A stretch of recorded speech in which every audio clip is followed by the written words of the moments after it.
I will tell you about a psychic experience that happened to me when I was a kid in a mountain pass where I stayed in a car with my dad when we went camping by car. My father was the only one who experienced this story, and he told me about his psychic experience later. Since I reached the age of reason, my father and I would go camping for 3 days and 2 nights. We went to lots of different places, but once we found a good spot, we usually stayed in the same spot for 2 or 3 years in a row. And that year was no exception. We load the back of my dad's car full of tents, barbecue stoves, lanterns, and other camping gear and leave at night. I headed for my destination from home with a boombox playing classical music, a familiar tune on every trip with my father. As a child, this trip was a much anticipated annual treat for me, and I was excited to see what adventures I would have this year. But I never expected that on the second morning, my father would tell me about his psychic experience. On the first day, we arrived while it was still midnight, took a nap in the car until the breaking dawn, bought food at the supermarket as soon as it opened, and went to our favourite spot, a canyon, to enjoy barbecue and playing in the river. We had reserved a campsite for only the second day, and today, the first day, we were to stay in the car in an open area around the campsite after dinner and a bath. But then, my dad said, "Let's go to the place again this year." That place is a spot we discovered last year at the top of a certain mountain pass where you can go at night to view the star-filled sky. My father suggested that we stay in the car again this year and watch the stars. The location is at the top of M Pass in a certain place. I dare not mention the name. Looking back on it now, it was probably not a place I would go just for the fun of it. We drove there last year. Nothing happened to us. There, under a star-filled sky.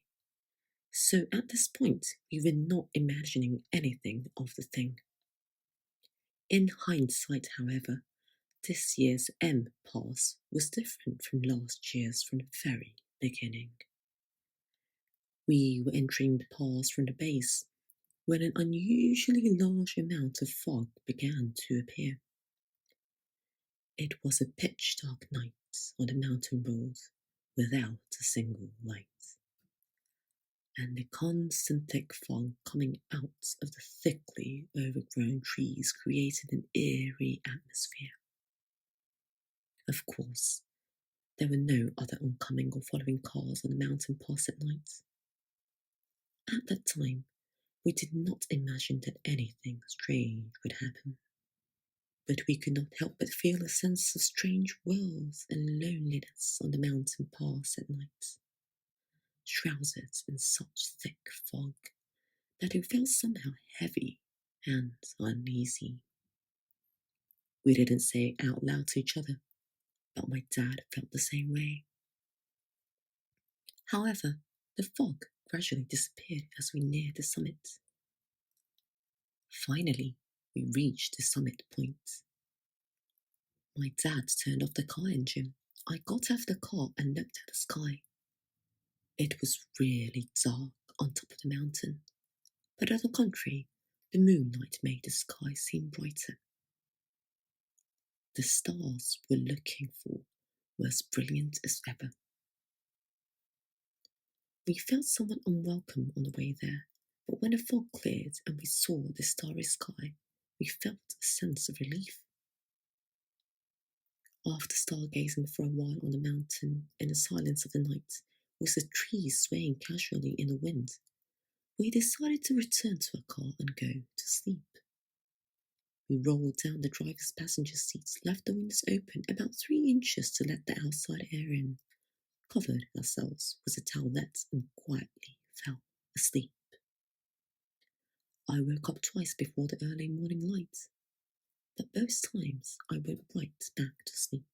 When I woke up once, nothing happened, and when I woke up a second time, the area was already getting dimly lit. So I started my day without incident. I woke my father, who was snoring loudly in his sleep, and we drove down the mountain pass with the mountain scenery completely brightened up from the night. While we were on our way there, my dad suddenly asked me. My dad had a mysterious look on his face and asked, "Were you okay yesterday?" I had no idea what was going on, and I said, "What? What do you mean? Nothing happened," I replied. Dad replied, "No, it's okay if it wasn't there," I replied, my expression relaxing. I saw my father's expression for the first time and I said, "What? What's going on? What's wrong?" I asked. My dad paused for a moment, then laughed and said, "No, it's just not the right time. I'll tell you later," trying to cover something up. I sensed something and said, "Oh, wait, what's that? Tell me now." I rushed my father. Dad says, "No, no, no, no." He still laughs and tries to fool me. From then on, no matter how many times I asked my father about it, he stubbornly refused the subject for some reason on the spot. In the end, I thought, well, he'll tell me later, and I decided to save it for one of the fun parts of the day, so I didn't push him on it any further. But since he even asked me if nothing had happened, I lightly assumed that my father must have encountered a bear or something while I was sleeping. Late that evening, when we had almost finished the barbecue dinner at the campsite, my father suddenly said, "Well, it's time to talk." He opened his mouth as if he meant to say something. In the forest at dusk, with the chirping of the brown-eared bulbul echoing through my ear, the father slowly began to tell me what happened yesterday. Apparently, my dad woke up in the middle of the night a few times last night. However, a weird thing happened on one of those occasions.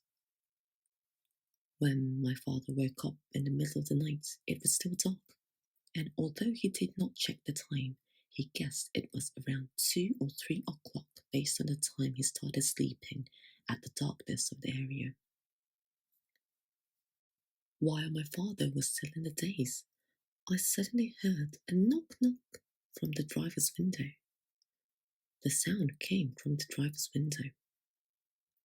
My father, sleepwalking, reflectively looked towards the window where he had heard the sound and saw the silhouette of a person standing outside a window as if holding something in his arms.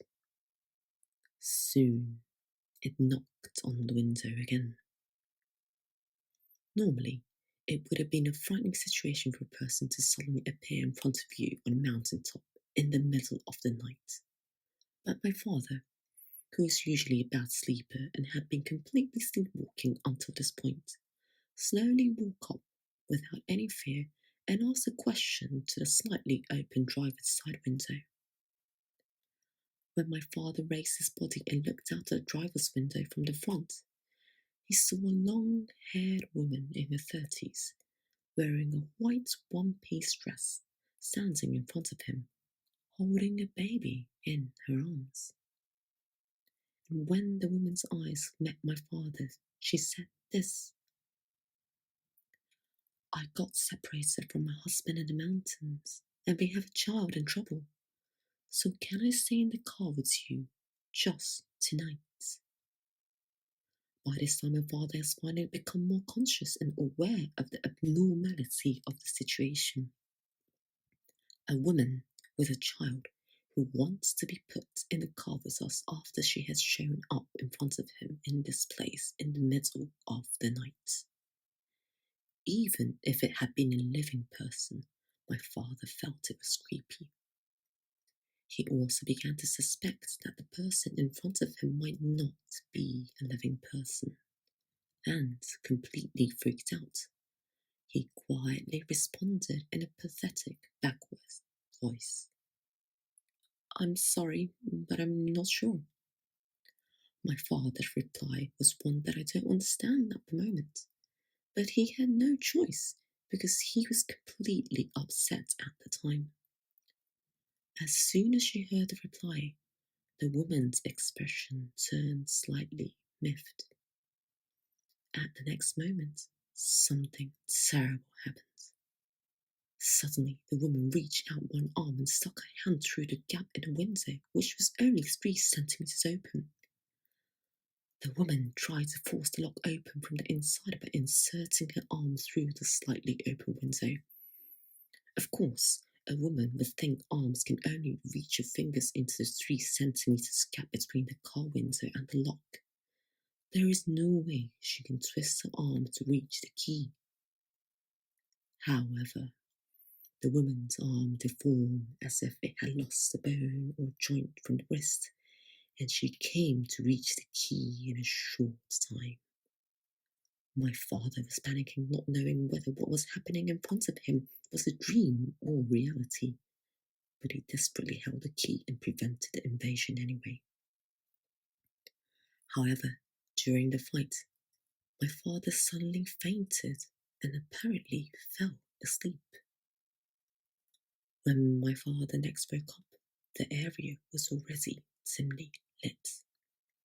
He huffed as soon as he woke up, but the woman was already gone. He was confused as to whether what happened last night was a dream or reality, but he could not help but feel a sense of discomfort at the fact that the memory was so clear that it could only have been a dream. "That's all the story," he said, "but I have been keeping something from my dad about this story.